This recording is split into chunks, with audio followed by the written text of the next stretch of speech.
Major Insight is a production of Miami University. This is where we showcase successful students, their promising new research, and its relevance in our world.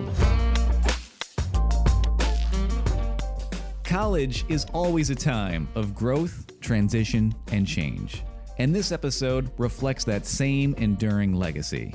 Since it's graduation time, our host Peter Everett is preparing for his new life after graduation. And this is also a chance for us to welcome Jason Meggyesy to the podcast, who will take over as Major Insight host this fall. As a strategic communications and sport leadership and management double major, Jason is interested in using a variety of media platforms, including broadcasting and film, to build and strengthen deep connections between people.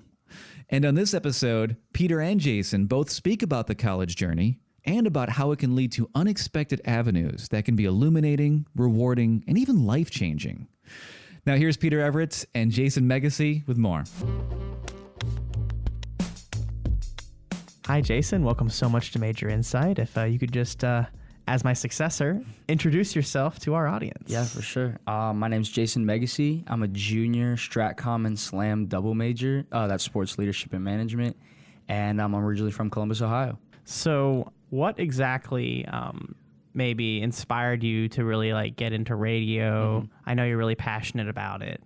It's weird. I just remember growing up, I would just find myself watching these interviews, these radio interviews from, New York radio and California radio, they'd be interviewing basketball players or football players or rap artists or anything like that. And I just really enjoyed the connection that they made with these people.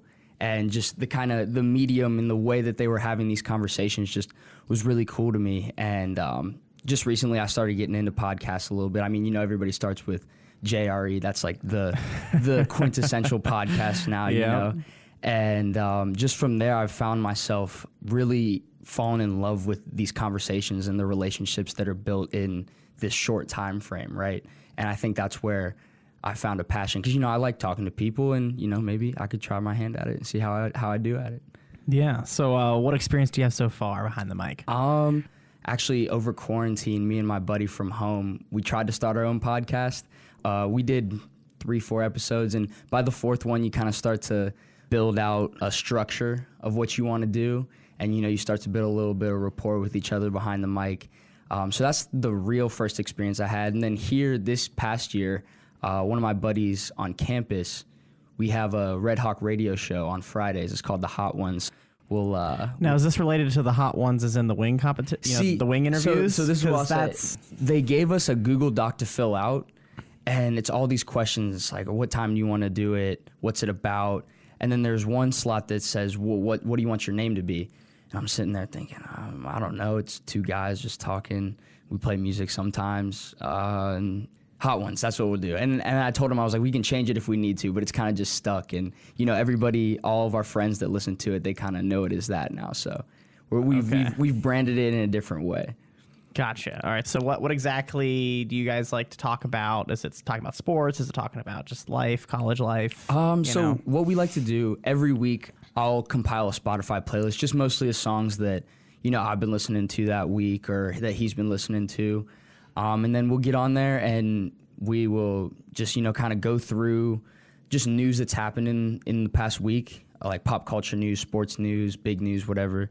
And then at the end, we always round off with Hard Hat of the Week and American Hero of the Week. So those two categories, it's like a fun little reoccurring thing to keep it a little bit of consistency, but then there's also some variable with the news aspect as well. So I'm starting to figure out why you love podcasting, broadcasting, having this kind of conversations, because it is a very unique relationship building medium.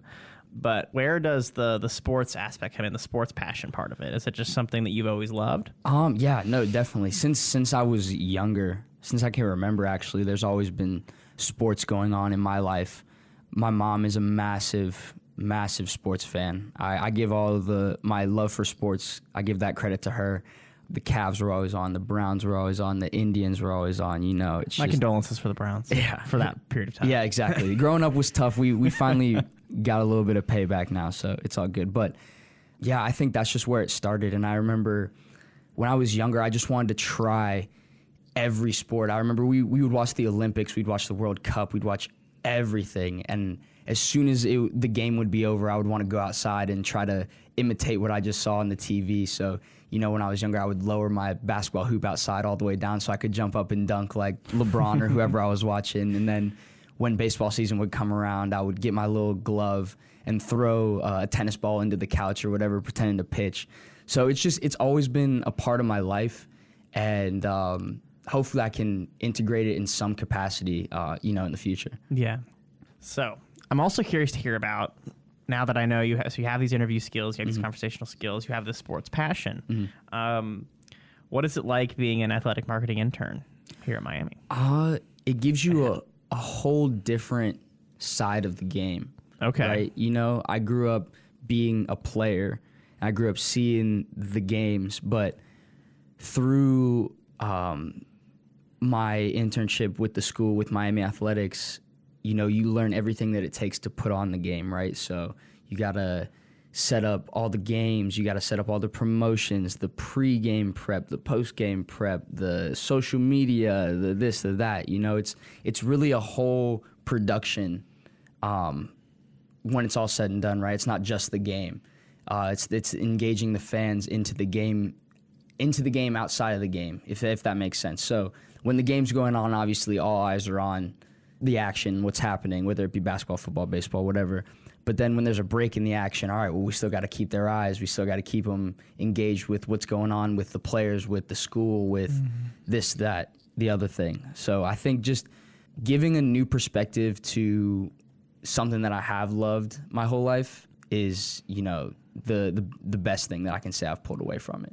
Sure. And would you say it's given you maybe more empathy for like the front office type people or the people behind the scenes, that kind of thing? So has it kind of changed your mind on that? No, for sure. It's definitely a whole different experience when you're on the other side and you see how much work goes into putting the product out onto the field or out on the court, wherever it is. You like you said, you build an empathy for those people. And I don't know, has there been any maybe moments in your internship where that crystallized for you, or you really saw maybe, oh, this is what I want to do with my career? Like, has there been any pivotal moments throughout this time you've been working? I think I'm still learning. I'm still growing in this internship. You know, since I was a freshman, I started. That's when I first started the marketing internship, and since then, I've seen it grow and change so much. So now there's new avenues that I can try and new things that I can do. Like just this year, I started writing a little bit for the athletic department. So I've gotten to interview the basketball coach and a couple of the players and some people on the softball team and the softball coach. So I'm still trying to figure out where exactly I fit in, where I can integrate all my passions and into one cohesive thing. Sure. But I've enjoyed doing it every step of the way. It's been great. And so if you were maybe giving advice to your freshman self or your senior in high school self, you know, what kind of mindset would you tell him to walk into college with? You know, when you're a freshman and you walk onto a college campus, you have this idea of what it's supposed to be and, you know, what you're supposed to do when you're on campus and when you're going through classes and you're going through school. But, you know, I've heard a lot of people say this on the podcast. You really just do have to keep an open mind. And, you know, these 4 years, while, you know, you want to have fun and make friends and stuff like that, they are for you. So regardless of what your friends think or what, you know, your parents may think, I know that can be tough for some people, but I think it's very important to do things that you think you're passionate for. And even if they don't work out, so say I were to go do this athletic internship when I was a freshman and I didn't enjoy it, well, that tells me one thing right there. Like, it's not for me. It's not what I want to do. And I think just not being afraid to fail is like the one thing that I would tell my freshman self, because I think I did have that fear a little bit, and, you know, I've started to grow out of that. Yeah. And if this is too personal, I don't have to answer it, but would you say that whole, like, you know, maybe your goals not aligning with your parents' goals, that's something you struggle with personally? No. Oh, okay. Definitely. My mom, she is like my number one role model in life, and she has just been so open with all the things that I want to try, which is, on one hand, I'm thankful for it. I'm blessed that she's been able to, provide that for me and let me do that. But then on the other hand, it's like, oh man, not as much structure, right? Not as much of a clear path. But in that uncertainty, I think, I've started to find a little bit of solace that everything will work out if I just keep going. If I put my head down, if I go find my own interests, then it'll all work out. It'll all come together in the end. Absolutely. And in the middle of this freedom and the accompanying uncertainty, right? Have there been any mentors here at Miami that have helped you maybe sort through some of that uncertainty? Yeah, I think so. I don't know if they know it, but definitely Mary Jean Corbett. She's a professor in the English department. I took her class. It was for like an upper level writing class. I took her class the second semester of my freshman year. And it was crazy because she actually gave us an assignment at the end of the year where it was completely open-ended. And, you could cut and do whatever you want with it. And a lot of students, I remember, weren't too happy about that because, they wanted the rubric and they wanted this, like cookie cutter. But I just remember having so much fun with that. And then Dr. Hillel Gray in the religion department. Yeah, I know Hillel. Oh, he's awesome. I did my student research with him. Yeah, so I know he's Hillel. awesome. I had him my freshman year, Religion 101. It was amazing. That's one of the best classes I've ever taken. And that's another thing, that class definitely was one that'll stick with me. Because even then, in there, he kind of teaches you, I think, to keep an open mind about everything. The empathetic perspective. Exactly. Yeah. That's his big thing. Yeah. And then the last one is Dr. Mac Haygood. He was my professor for right before we got sent home from COVID. It was a sound studies class. And he's actually the one who directed me to this podcast because he has his own podcast. And I had reached out to him asking if he needed any help with that. And he was like, well, actually, here's this thing that I just got an email for. So, check this out and see what you think. And now we're here. Yeah. I've noticed you're very proactive about just reaching out to people and just asking, oh, can I help out with this? And I know one of the things you reached out about was something about a film that was going to kind of chronicle the African-American experience at Miami. And I was curious if you could tell me more about that. Has anything come of that? Yeah. Right. So I don't know how much I can say about it because I don't know if it's gotten approved yet. I think it still has to go through the university. Okay. But another professor I'd like to shout out is Professor Andy Rice. He taught media aesthetics, so a lot of film, a lot of breaking down, okay, this is what they're doing with the lighting here. This is why this sounds this way. This is why this looks this way. And I just became, enthralled with that kind of stuff. And he had reached out to me and said, I know you wanted to do more in film and producing, and you were kind of good at editing, so here's this opportunity that we're trying to put together at the school. And I actually had made a student film for his class, short, 5 minutes, kind of in the same vein as what they're trying to get at. I actually filmed my friend, who's also African-American, just like a day through his life, and I kind of asked him some questions related to that topic and his experiences that he's had and his own thoughts. So, if it does happen, I've expressed this to him that I'd love to be a part of it because I think it is important to, highlight some of these underrepresented groups here at Miami. And I guess, what has your experience at Miami been like through that perspective, through that lens? Yeah. I will say I haven't personally experienced any malice towards myself. I have a great group of friends, and you're in this space you're supposed to be for a reason, right? But you where I came from in Columbus, it's a little more diverse than here at Miami. But I think it's just I'm not different, but I am different in a certain way. So it's more little things. Oh, of course, yeah.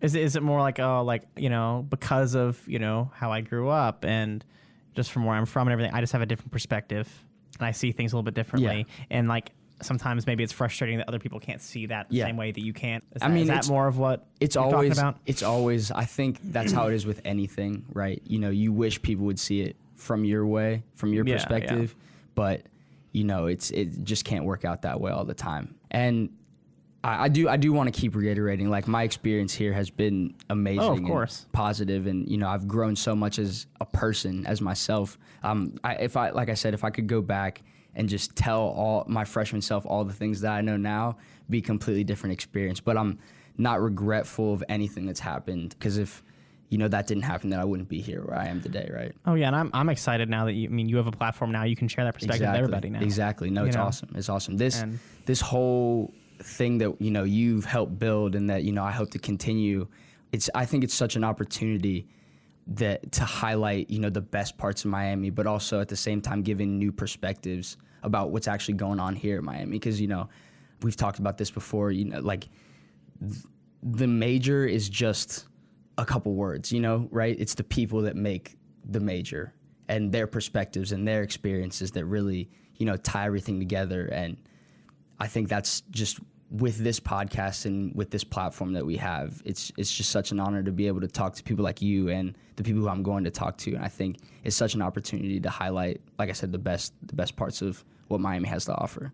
Absolutely. And I'm just so happy that you're going to be able to help bring all these majors to life and the people to life and all the diverse backgrounds here to life. And, it's been so, we've had so many great guests, and I've just been like, I feel very privileged that I've been able to talk to so many different people, and my mind's been open so much. And I've learned that, okay, like, I even used to maybe I was like kind of standoffish towards like science majors, engineering majors. Like I didn't understand it because I'm a humanities guy, and I just didn't get where that person's coming from.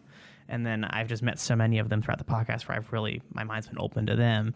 And it's almost a continuation of that empathetic research I was doing with Dr. Gray, where it's just like, that's kind of what I've seen this podcast as, is a continuation of that, and just of like kind of revealing all of these things. Yeah. I think a lot of the time, you meet somebody new for the first time, and the immediate first question they ask you is, oh, what are you studying? What's your major? And based off of your answer, they draw, or they think they draw so many conclusions by what they hear. I used to do it. Yeah, no, exactly. But I think through this, hopefully getting it out to a bigger audience and more ears, they can understand, well, it may not be what I would do, right? This may not be where I align my passions, but, for somebody else, this does work, and I can see how it works for that person, right? Yeah. So. And I think you're going to do a good job doing it. I appreciate it, man. This officially your last episode? It is. That what it is? Yes, it is. So through all the conversations you've had, what has this experience done for you being the host of this podcast, and how can you see this taking you? What skills from this have you gotten that you're going to carry with you into the future? Yeah, I think just developed the skill to be able to talk to anybody. Yeah. From any kind of walk of life or major, we can at least find something in common. I can at least find some sort of like touch point where I can really connect with them. And then that connection with them is really what makes a good conversation, a good interview, and a good relationship. Yeah. And that's what really this is about. And so that's been a really awesome skill. And really that open-mindedness that keeps coming up in every a lot of episodes, right? As we talked about earlier, like I've been able to really understand people from different perspectives. And it's just been such a privilege to be able to really share their voices. That's awesome. Well, thank you so much for taking over for me. Hey, I'll try to live up to the standard that Peter has set. But, stop. I'm excited for the future and what we got coming. We want to thank Peter Everett for all of his time and effort and his commitment, and for being a great host of Major Insight. And we wish him well and the best of luck with everything he hopes to accomplish after graduation. And we are also excited to welcome Jason Meggyesy on board as the new host, who will take over for a brand new season later on this fall. And thank you so much for listening. Until then, this is Major Insight. More episodes are always available wherever podcasts are found.